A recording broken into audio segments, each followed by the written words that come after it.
I shall now make a statement in my capacity as the Minister of External Affairs of India.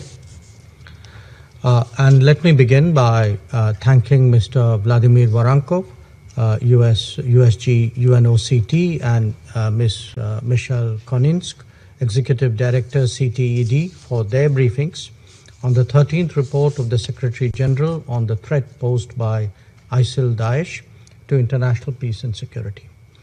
I, of course, repeat my thanks to Mr. Moradian, Director General of the Afghan Institute for Strategic Studies, for joining us remotely today. Excellencies, the world will be commemorating the 4th International Day of Remembrance and Tribute to Victims of Terrorism day after tomorrow.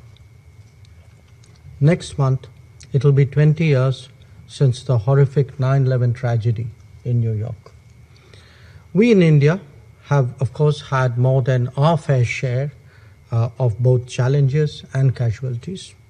The 2008 Mumbai terror attack is imprinted in our memories.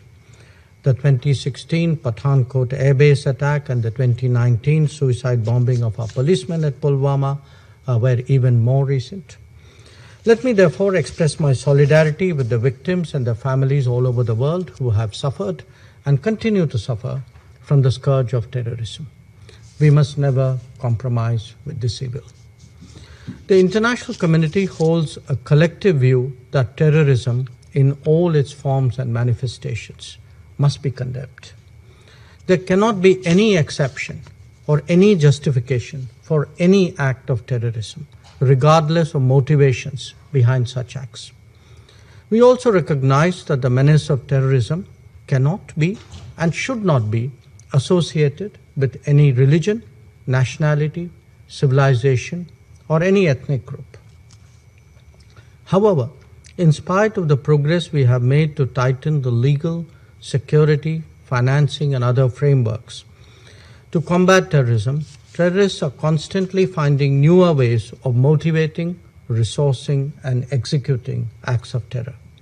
Unfortunately, there are also some countries who seek to undermine or subvert our collective resolve to fight terrorism. That cannot be allowed to pass.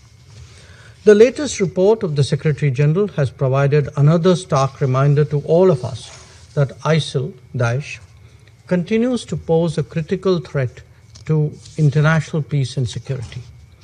ISIL-Daesh remains active in Syria and Iraq, and its affiliates are growing in strength, particularly, as we heard from the briefers, in Africa.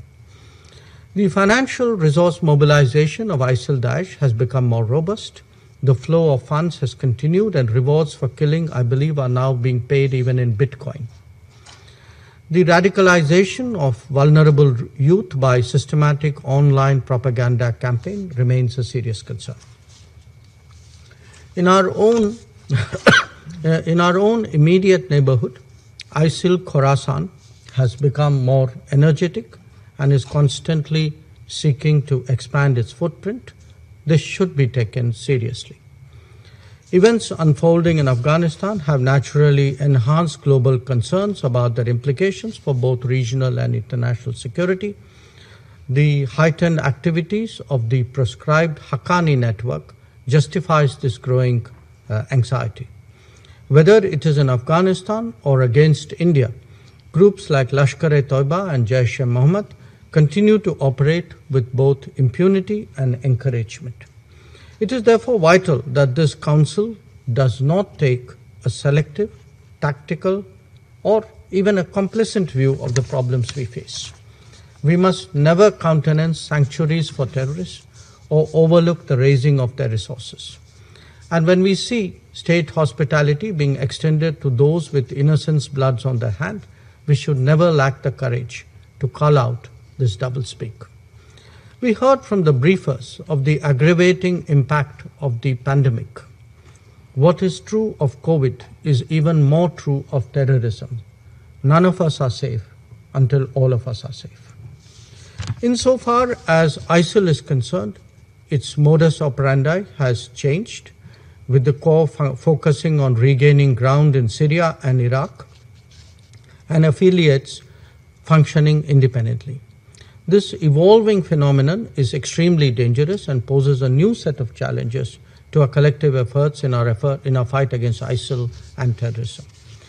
In January 2021, when I had an opportunity to address this council virtually at that time, I had proposed an 8-point action plan for consideration. Let me reiterate some of its cardinal principles. 1, to summon the political will.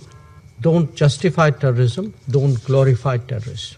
2, no double standards. Terrorists are terrorists.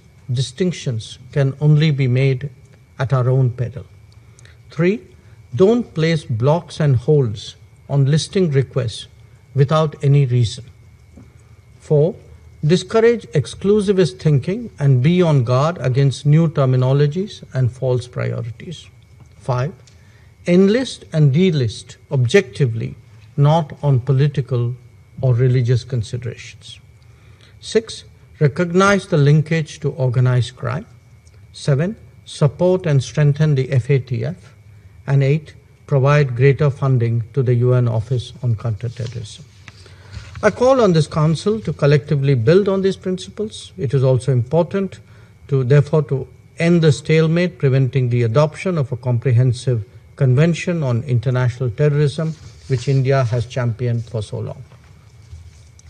India has been at the forefront of global counterterrorism efforts, has taken part in all major global initiatives against international terrorism, and is party to all UN sectoral conventions relating to terrorism.